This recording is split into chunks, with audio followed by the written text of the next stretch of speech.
ربنا لا تؤاخذنا إن نسينا أو أخطأنا. الشيطان يعدكم الفقر ويأمركم بالفحشاء والله يعدكم مغفرة منه وفضلا والله واسع عليم. الحمد لله رب العالمين وبه نستعين على أمور الدنيا والدين wassalatu wassalamu ala asyrafil anbiya wal mursalin nabiyina Muhammadin wa ala alihi wa ashabihi ajma'in wa man tabi'ahum bi ihsanin ila yaumiddin, amma ba'd. Alhamdulillah, ma'asyiral muslimin jamaah Masjid Babul Salam yang dimuliakan Allah Subhanahu wa taala. Senantiasa kita bersyukur kepada Allah Subhanahu wa taala, yang mana Allah Subhanahu wa taala juga senantiasa melimpahkan segala nikmatnya kepada kita, hingga di malam hari ini kembali kita bisa berkumpul di dalam rumah Allah taala ini. Tentunya kumpulnya kita di sini, kita berharap bahwasanya kita mendapatkan kebaikan sebagaimana yang disampaikan oleh baginda kita Nabi Muhammad SAW, bahwasanya ketika siapa yang berkumpul di salah satu dari rumah-rumahnya Allah Subhanahu wa taala, kemudian mereka di sana belajar tentang Al-Qur'an, ya, maka kemudian Allah Subhanahu wa taala akan menurunkan rahmat, ya, kemudian malaikat akan memberikan naungan, dan demikian juga Allah Subhanahu wa taala akan membanggakan mereka di hadapan para makhluk yang ada di sisinya. Maka tentu kita berharap semua keutamaan dari majlis ilmu seperti ini diberikan kepada kita dan menjadi sebab kebaikan kita semuanya untuk di dunia maupun di akhir kelak. Amin. Baiklah para jamaah sekalian yang dimuliakan Allah Ta'ala, kita insya Allah akan melanjutkan pelajaran kita yang mana kita mengambil faedah dari tafsir Juz' Amma yang ditulis oleh Fadlul Syekh Muhammad bin Shalih Al-Utsaimin. Dan di malam hari ini kita lanjutkan kembali pembahasan kita, yaitu terkait dengan tafsir surat Al-A'la.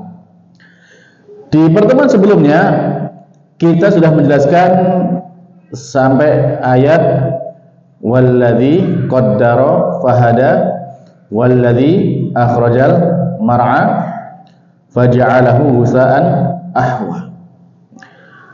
Kita selesai sampai di sana, yang mana di antara faedah yang sudah kita jelaskan bahwasanya, ya, termasuk di antara yang penting adalah bahwasanya ketika Allah Subhanahu wa taala menciptakan kita selaku manusia ini, tugas kita adalah untuk beribadah kepada Allah Subhanahu wa taala.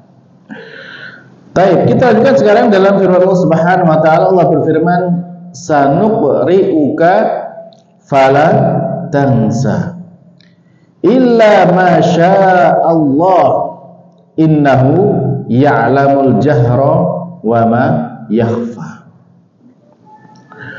Baik, sanuqri'uka, kami yang akan membacakan Al-Qur'an itu kepadamu wahai Nabi Muhammad. Fala tansa, maka kamu tidak akan lupa terhadap Al-Qur'an itu. Dari ayat ini para jamaah, ini menjelaskan kepada kita bahwasanya ini adalah janji dari Allah Subhanahu wa taala kepada baginda kita Nabi Muhammad SAW, bahwasanya Allah lah yang akan membacakan Al-Qur'an itu kepada Nabi Muhammad SAW. Artinya apa? Artinya yang menjadikan Nabi Muhammad SAW itu bisa membaca Al-Qur'an, Nabi Muhammad bisa menghafal Al-Qur'an, itu siapa? Allah Subhanahu wa taala. Dan karena Allah yang mengatur demikian, maka fala tansa, Nabi pun tidak akan lupa dengan Al-Qur'an, karena Allah yang menghendaki demikian, Allah yang mengajarkan, Allah yang menjadikan ingat. Jadi Allah pun yang menjadikan Nabi Muhammad tidak lupa terhadap Al-Qur'an. Hal ini menguatkan apa yang sebelumnya mungkin pernah kita dengar di dalam surat Al-Qiyamah.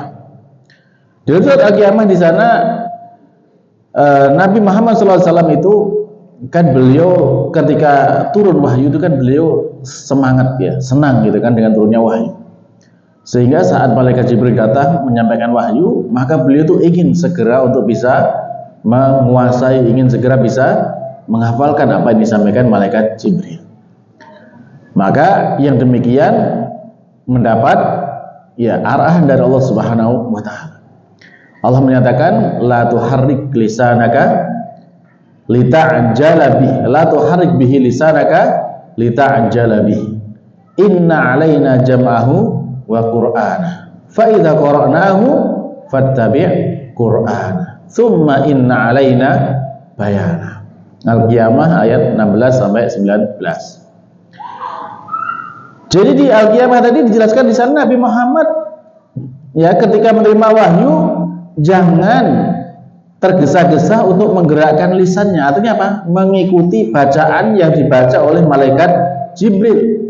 Jadi la tuharrik bihi lisanaka lita'jala bihi. Jangan kamu tergesa-gesa menggerakkan lisanmu ya untuk mengikuti bacaan Al-Qur'an itu karena ya pengen segera bisa. Tidak demikian. Tapi apa kata Allah Subhanahu wa taala?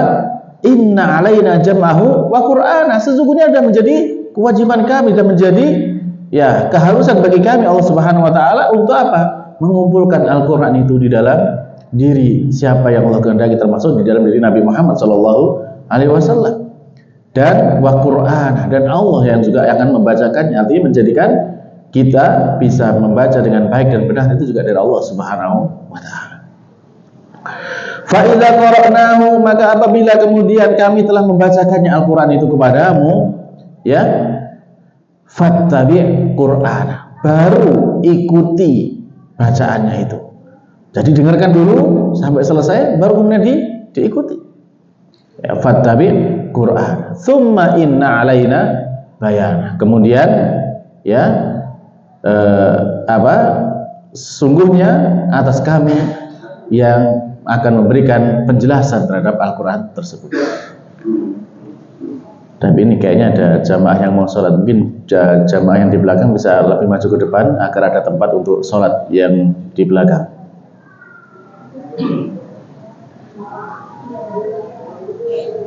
Silakan jamaah yang mau sholat bisa masuk ke dalam ruang utama masjid ya. Sudah ada tempat di dalam.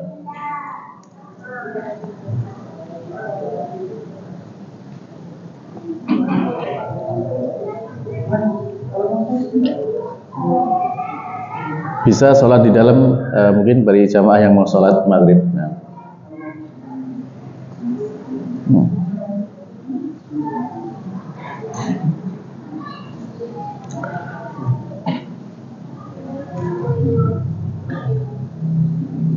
Baik. Jadi apa yang kita bisa ambil pelajaran dari surat Al-Qiyamah tadi, bahwasanya di situ kalau kita ingin belajar Al-Quran, caranya seperti tadi. Bagaimana Allah mengajarkan kepada Nabi Muhammad SAW. Dia perhatikan dulu, didengarkan dulu dengan baik, kemudian setelah disampaikan baru kemudian diikuti cara membaca dengan benar.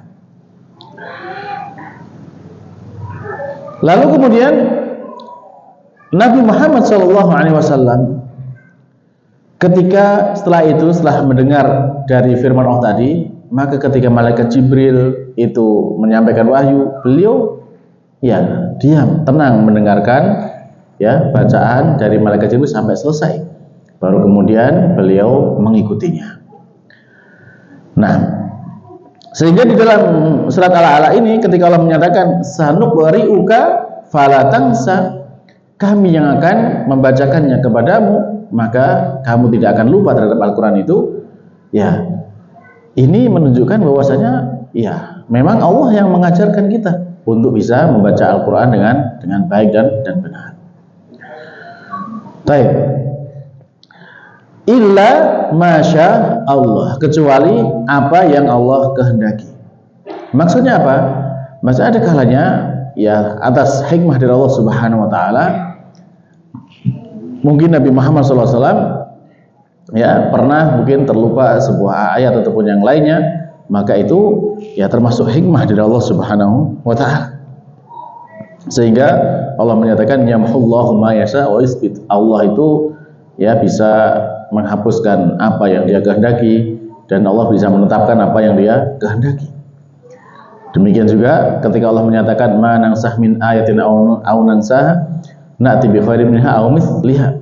Jadi pada kalanya Allah Subhanahu wa taala itu menghapus sebuah ayat atau menjadikan lupa terhadap sebuah ayat itu, maka itu Allah datangkan dengan yang seperti atau yang lebih baik daripada apa yang dilupakan tersebut. Ada kalanya Nabi Muhammad SAW pernah lupa ya terhadap sebuah ayat misalkan dalam Al-Quran. Akan tetapi ya lupanya tidak terus-terusan, langsung segera kemudian nanti diingatkan lagi oleh Allah Subhanahu wa taala terhadap Al-Quran tersebut. Tapi di sini para jamaah sekalian yang Allah Subhanahu wa taala, ada faedah penting yang bisa kita ambil dari ayat ini. Sanuqri'uka fala tansa. Allah Subhanahu wa taala ketika memilih Nabi Muhammad SAW sebagai manusia pilihannya, yang mana beliau SAW ini dipilih untuk menerima wahyu berupa Al-Quran. Coba kita lihat, baginda kita Nabi Muhammad SAW itu sejak kecil itu kondisinya sudah dijaga oleh Allah Subhanahu wa taala. Sejak usia 4 tahun ya sudah dibelah dadanya, dibersihkan hatinya, dibuang bagian-bagian setan di dalam hatinya, dan itu. Kemudian sejak anak-anak pun dijaga oleh Allah Subhanahu wa taala agar terhindar dari perkara-perkara yang melalaikan, ya, perkara-perkara yang mengandung kemaksiatan.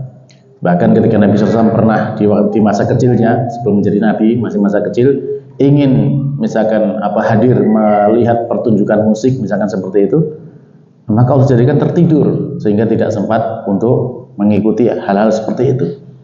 Ini termasuk bentuk penjagaan Allah Subhanahu wa taala kepada beliau sebelum menjadi Nabi. Sehingga sebelum menjadi Nabi pun sudah dikenal dengan julukan Al-Amin, sebagai manusia yang terpercaya. Baik. Pertanyaannya, dengan kondisi baginda Nabi yang begitu luar biasa, yang begitu terjaganya seperti itu, apakah kemudian yang menjadikan Nabi Muhammad SAW itu bisa ya membaca Al-Quran dengan baik, bisa menghafal Al-Quran dengan baik itu karena kehebatan Nabi sendiri, ataukah karena pertolongan dari Allah Subhanahu wa taala? Ya, karena pertolongan Allah Ta'ala, Allah yang menjadikan beliau bisa, kan gitu. Nah, ini yang penting kita ambil pelajaran di sini, bahwasanya ternyata ya kalau kita pengen juga ya menjadi orang yang ahli Quran, bisa baca Quran, bisa mengerti Quran, ya, bisa membaca dengan baik, bisa menghafal dengan baik, itu bukan karena kita mengandalkan pinternya kita, tidak, tapi yang menjadi kemampuan kita juga adalah karena pertolongan Allah Subhanahu wa taala. Nabi Muhammad saja Allah katakan Allah yang menjadikan beliau bisa membaca Al-Quran, gitu. Ya. Sehingga jangan kemudian kita merasa ketika misalkan kita pintar, misalkan IPK-nya kita kumlot gitu, wah saya ini gampang lah ngapalin Quran, saya kan kumlot misalkan. Nggak bisa seperti itu, nggak bisa kita mengandalkan diri kita. Kalau kita ingin benar-benar bisa menghafal Quran, ya kita harus benar-benar mengkondisikan diri kita agar apa? Agar Allah Subhanahu wa taala itu kemudian Allah memilih kita menjadi hamba-hambanya yang dipilih untuk bisa mengemban Al-Quran. Ya, kan kita ingat bahwasanya Allah Subhanahu wa taala itu berfirman di dalam Al-Quran, ya, yang mana diantaranya Allah berfirman di dalam surat Fatir ayat 32. Allah berfirman di sana, "Tsumma awrasnal kitabal ladzina astafaina min ibadina." Kemudian kami wariskan Alkitab, yaitu Al-Quran ini, kepada orang-orang yang telah kami pilih dari hamba-hamba kami. Perhatikan di sini. Jadi memang Al-Quran ini diberikan kepada siapa yang Allah pilih, kan gitu. Manusia terbaik dari kalangan umat Islam itu kan generasi para sahabat, betul ya? Ya, para sahabat itu manusia terbaik, Allah ridho kepada mereka. Tapi apakah kemudian mereka semuanya hafal Al-Quran? Tidak semuanya bisa hafal Al-Quran. Ya, nah makanya kemudian kalau kita juga pun demikian, ya kita ingin misalkan menjadi orang yang ahli Quran, ingin menghafal Quran itu, kita kondisikan diri kita, layak nggak kita dipilih oleh Allah Subhanahu Wa Taala. Jadi kalau kemudian kita mendapati dalam diri kita, kok susah ya kita menghafal Quran, kita koreksi diri kita. Apakah memang kita sudah layak dipilih oleh Allah Subhanahu Wa Taala untuk bisa menghafal Quran ataukah belum? Kan itu. Kita lihat. Dan dalam menghafal Quran ini tidak memandang batasan apapun ya. Tidak memandang kaya miskin, tidak memandang istilahnya pinter kok apa bodoh, tidak demikian, tidak juga memandang dia muda atau tua, tidak. Semuanya masih bisa ada kesempatan untuk bisa menghafal Quran. Ya. Masih sudah banyak contoh-contohnya ya orang-orang yang bisa menghafal Quran dalam kondisi apapun kan itu. Nah, sehingga kalau kita lihat janjinya Allah Subhanahu Wa Taala di dalam surat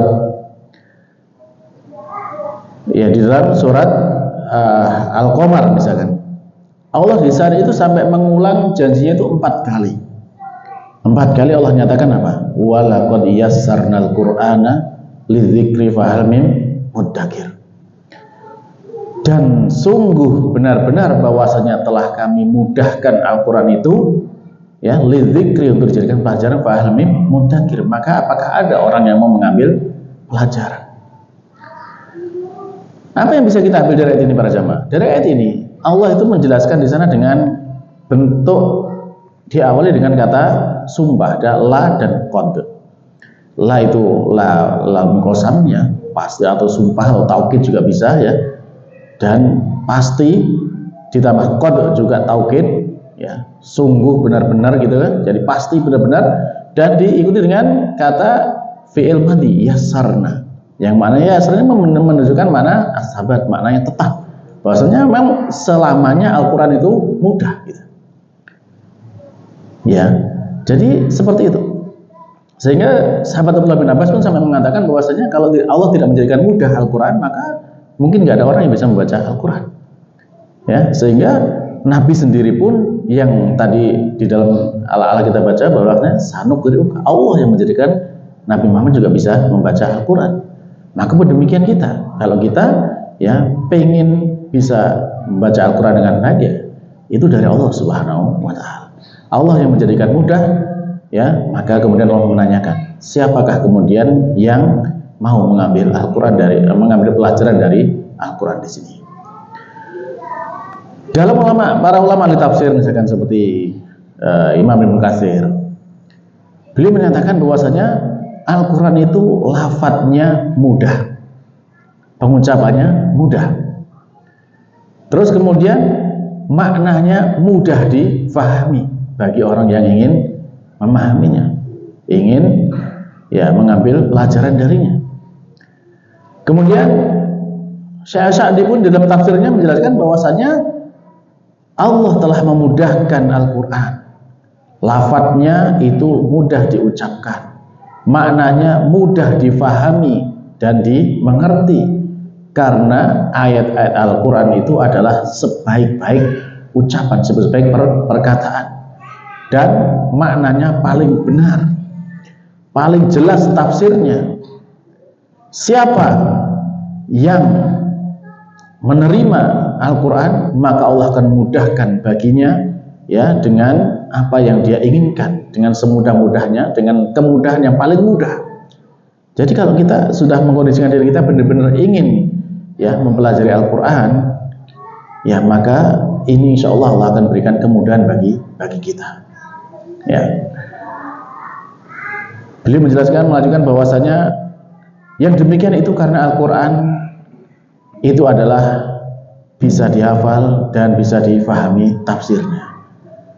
Ilmu yang paling mudah dan paling mulia secara mutlak ya ilmu Al-Quran ini menurut Syekh Sa'di ya. Jadi di sana ada ilmu yang bermanfaat ya.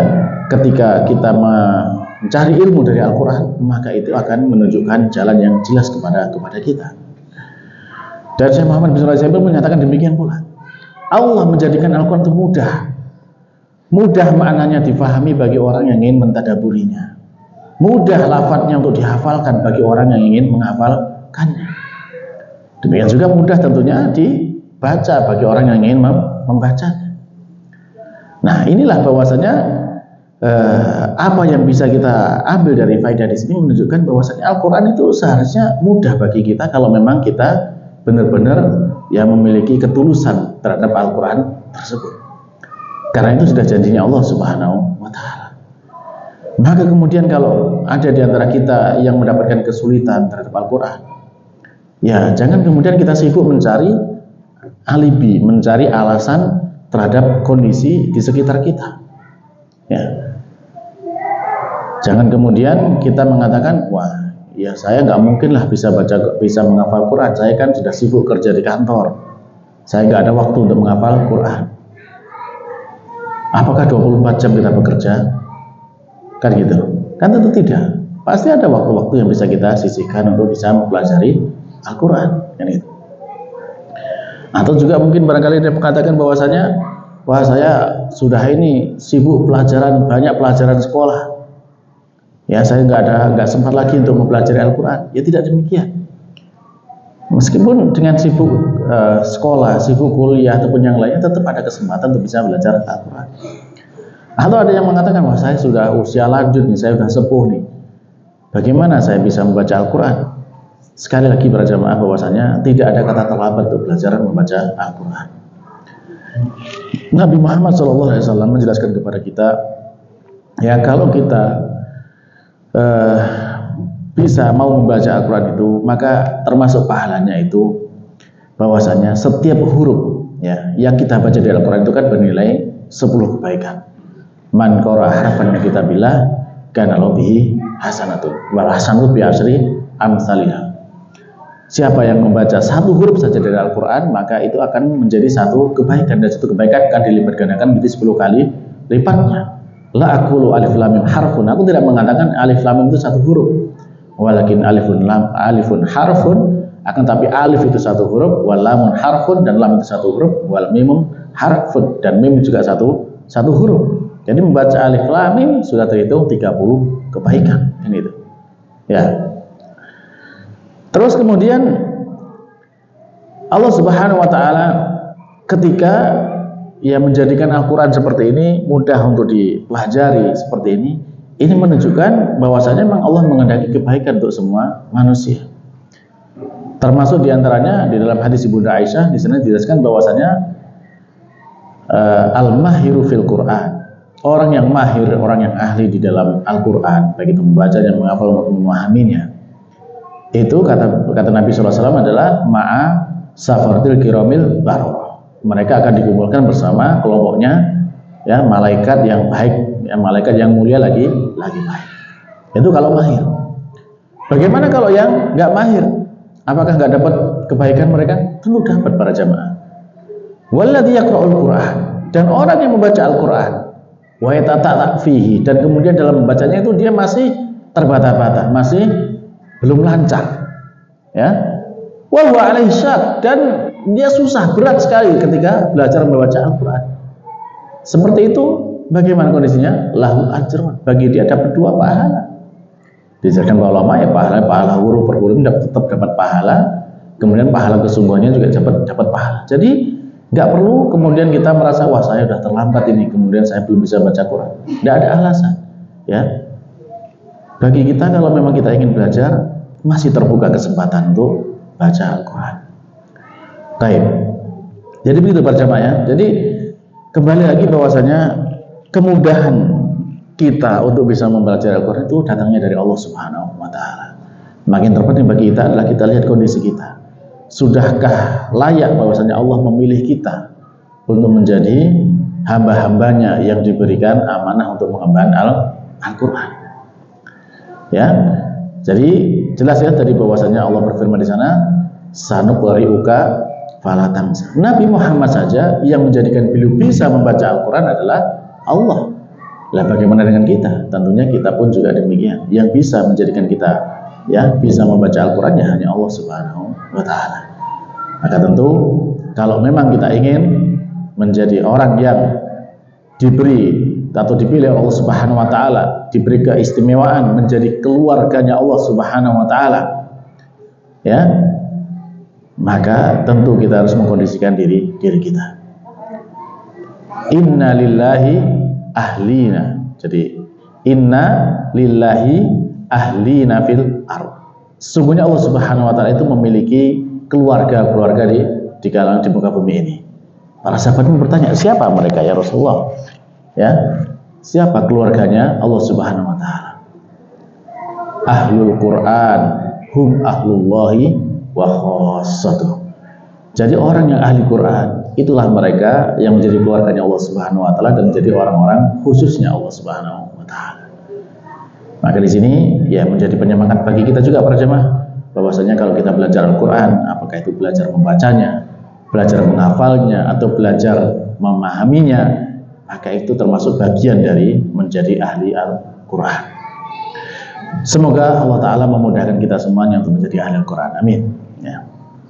Baik. Jadi kita lanjutkan, sanuqri'uka fala tansa illa masya Allah, kecuali apa yang Allah kehendaki. Innahu ya'lamul jahra wa ma yakhfa.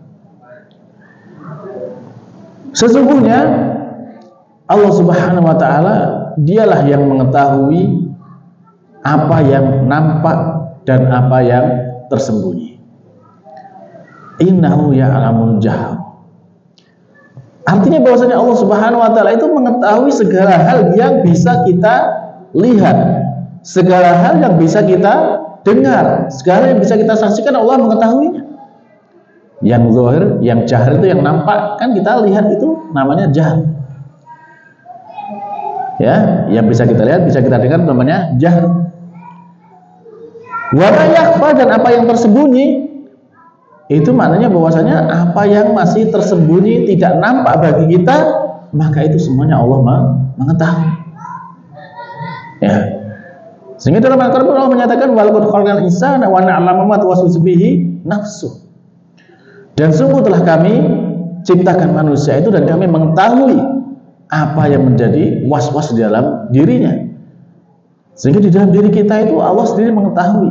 Meskipun kita sembunyikan, kita rahasiakan, ya, tidak ada orang lain pun tahu, tapi Allah pun mengetahuinya itu. Termasuk juga para jamaah sekalian dari Allah Subhanahu wa taala.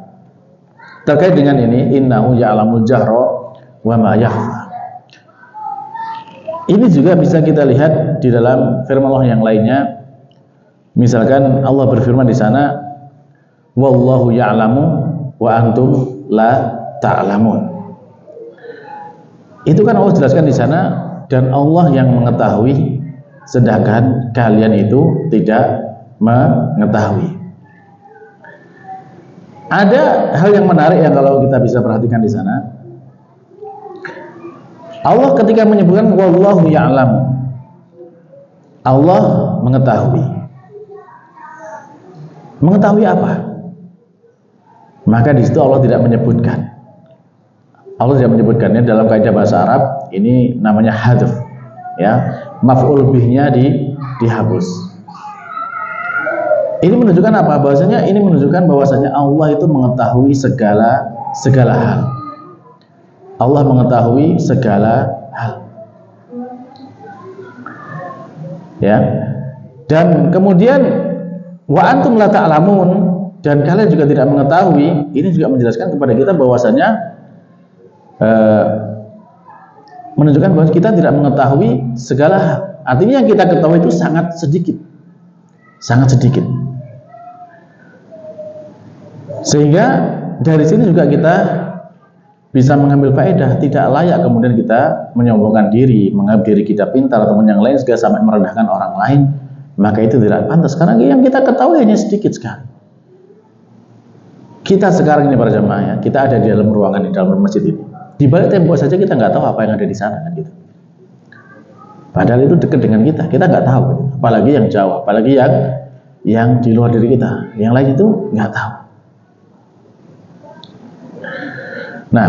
Nah, sehingga dengan yang demikian, termasuk sahabat yang mulia, misalkan seperti sahabat Umar bin Khattab radhiyallahu anhu, beliau itu sampai mengatakan bahwasanya saya itu tidak peduli, ya, la ubali fi ayyi halin asbahtu. Saya tidak peduli apakah di waktu pagi ini aku dalam kondisi baik ataukah kondisi yang tidak baik. Kenapa kok demikian? Karena beliau sangat paham dengan firman Allah Subhanahu wa taala. Ada kalanya saya menganggap sesuatu ini baik, ya. Akan tetapi itu belum tentu baik buat saya. Dan ada kalanya saya menganggap bahwa sesuatu itu tidak baik. Atau ada kalanya saya menganggap sesuatu itu baik dan saya suka dengan itu. Tapi pada kenyataannya itu belum tentu baik buat saya. Hal ini sebagaimana yang beliau pahami di dalam firman Allah Subhanahu wa taala dalam surat Al-Baqarah ayat 216. Allah berfirman di sana, "Kutiba 'alaikumul qital wa huwa kurhul lakum." Perhatikan di sana. Allah mewajibkan atas kalian untuk berperang. Kira-kira kalau orang disuruh berperang itu senang atau enggak senang? Hah? Ya, perang itu enak atau susah? Susah. Jadi Allah sampai menyatakan wa huwa kurhul lakum, dan perang itu pasti kalian enggak suka gitu. Kalian enggak suka dengan perang itu. Ya. Jadi kutiba alaikum wa huwa kurhul lakum. Jadi diwajibkan atas kalian berperang, kalian nggak suka dengan perang itu. Tapi kemudian Allah menjelaskan di sana, wa asa antakrahu syai'an wa huwa khairun lakum. Dan boleh jadi kalian itu benci, tidak suka kepada sesuatu, pada itu lebih baik bagi kalian. Wa asa antuhibu syai'an, dan boleh jadi kalian itu suka kepada sesuatu, wa huwa syarrul lakum, dan itu adalah lebih buruk bagi kalian. Wallahu ya'lamu wa antum la ta'lamun. Allah Maha mengetahui dan kalian tidak mengetahui. Jadi ini para jamaah, kalau kita memahami yang demikian, ini subhanallah luar biasa gitu ya. Kalau kita mendapati kondisi yang menyenangkan buat kita, misalkan di pagi hari ini kita dapat rezeki kita apa itu, jangan kemudian kita langsung senang sampai lupa diri gitu kan. Karena belum tentu yang kita anggap itu baik, anggap kita menyenangkan itu baik buat kita, belum tentu. Ya.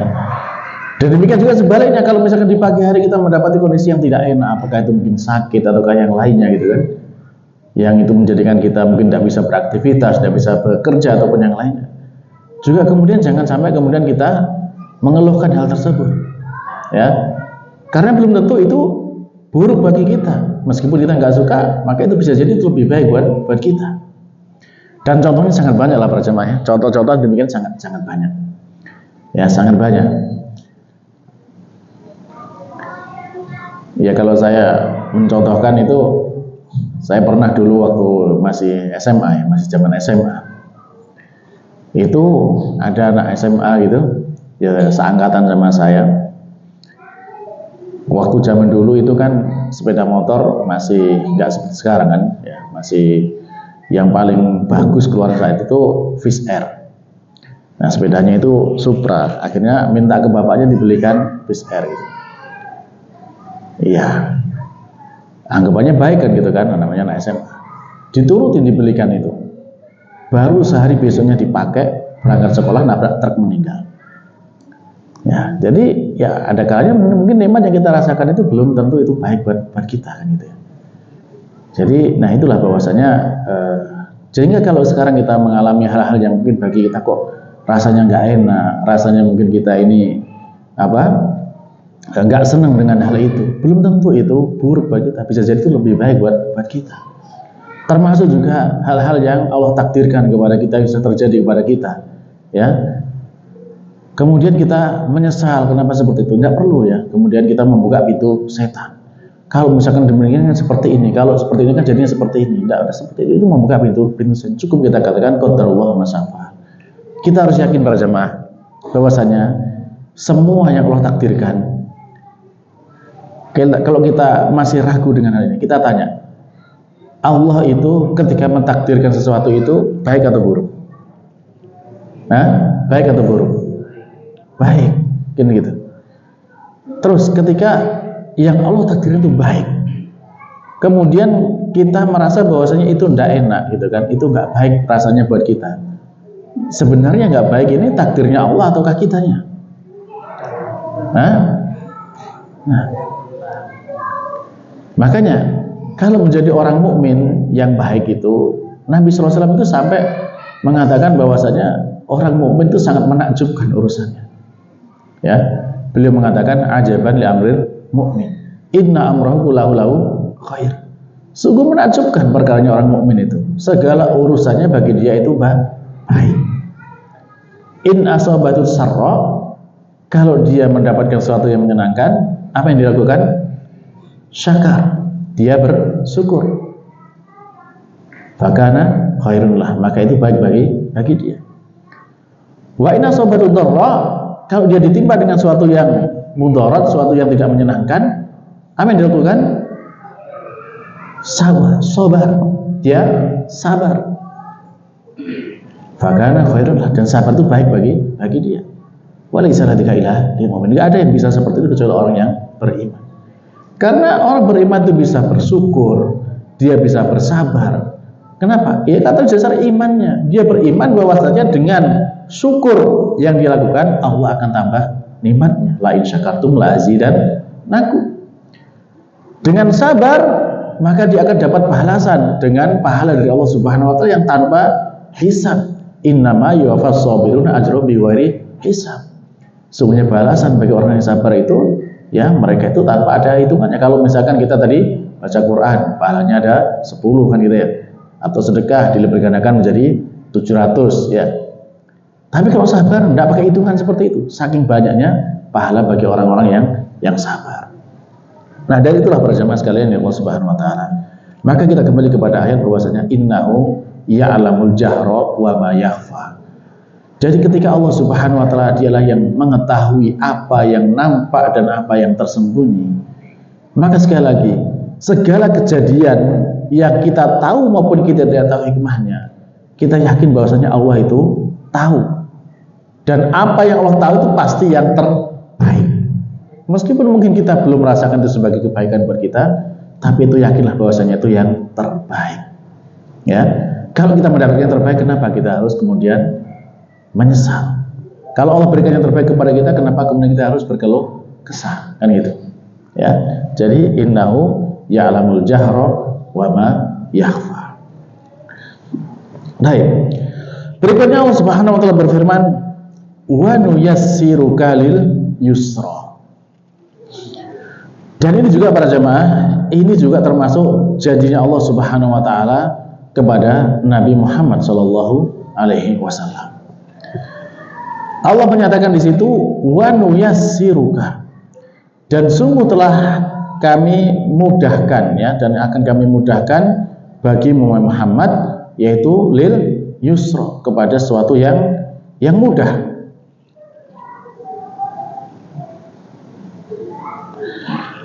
Jadi Allah Subhanahu wa taala itu akan memberikan taufik kepada Nabi Muhammad SAW untuk mengerjakan perkaranya itu menjadi mudah. Termasuk apa? Tentunya dalam hal mudah menjalankan ketaatan kepada Allah Subhanahu wa taala. Nah, ini juga menjadi hal yang patut kita koreksi dalam diri kita para jemaah. Kalau Allah yang menjadikan seseorang itu mudah menjalankan ketaatan, terus pertanyaannya ketika kita mendapati diri kita itu kok masih sulit menjalankan ketaatan, yang salah siapa para jemaah? Apakah Allah tidak menginginkan kita apakah Allah yang tidak menginginkan kita menjadi baik, ataukah kita yang tidak ingin jadi baik? Hah? Kalau di sini Allah menyatakan yang memudahkan kita untuk bisa menjadi orang baik adalah Allah Subhanahu wa taala. Tapi kenyataannya banyak di antara kita yang susah untuk mengerjakan kebaikan, susah untuk menjadi orang baik. Sholat saja masih susah, misalnya seperti itu. Nah, jadi patut kita koreksi kalau diri kita ya. Apalagi misalkan kita pengen baca Quran tapi kok susah, gak dapat waktu gitu untuk baca Quran. Apakah kemudian kita mengatakan wah Allah itu gak ingin saya baik ini, sehingga saya nggak bisa baca Quran? Apakah seperti itu? Tentu tidak. Allah yang menjadikan kita mudah sebenarnya, cuma kitanya mau apa enggak gitu kan. Ini para jamaah yang perlu kita perhatikan. Sehingga wan yasiruka lil yusra, Allah yang memudahkan. Allah yang memudahkan ya untuk kita mendapatkan kebaikan, untuk mendapatkan mengerjakan ketaatan. Itu Allah yang menjadikan mudah. Cuma terkadang kalau kita mendapati kita susah mengerjakan ketaatan itu bagaimana? Ya. Apakah memang kita sudah benar-benar ya ada keinginan dalam diri kita untuk mengerjakan ketaatan itu?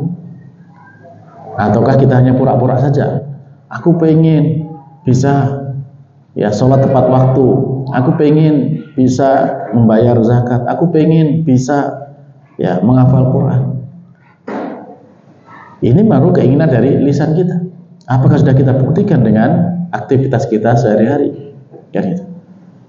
Jadi kalau memang ya kita ambil contoh sajalah, ambil contoh saja dalam seharian kita.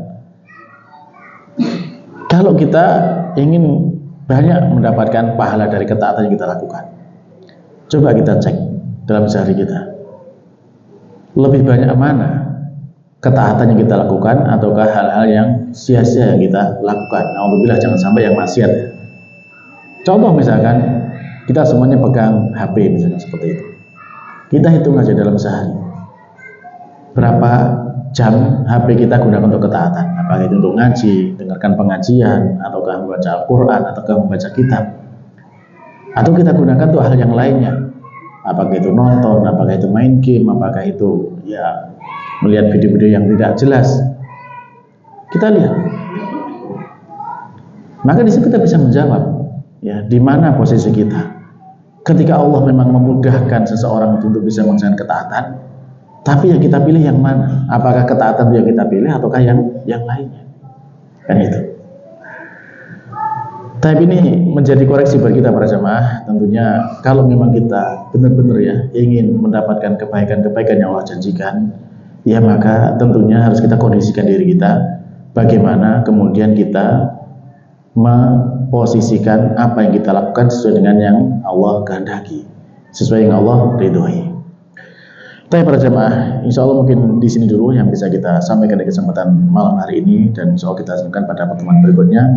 Mudah-mudahan dari apa yang kita pelajari ini, meskipun sedikit, ini mudah-mudahan bisa memberikan faedah, memberikan ya tambahan keimanan dan tambahan semangat kita untuk terus mendekatkan diri kepada Allah Subhanahu Wa Taala, terus meningkatkan ibadah kepadanya, dan mudah-mudahan itu semuanya menjadi jalan kita untuk sampai di surganya kelak. Amin.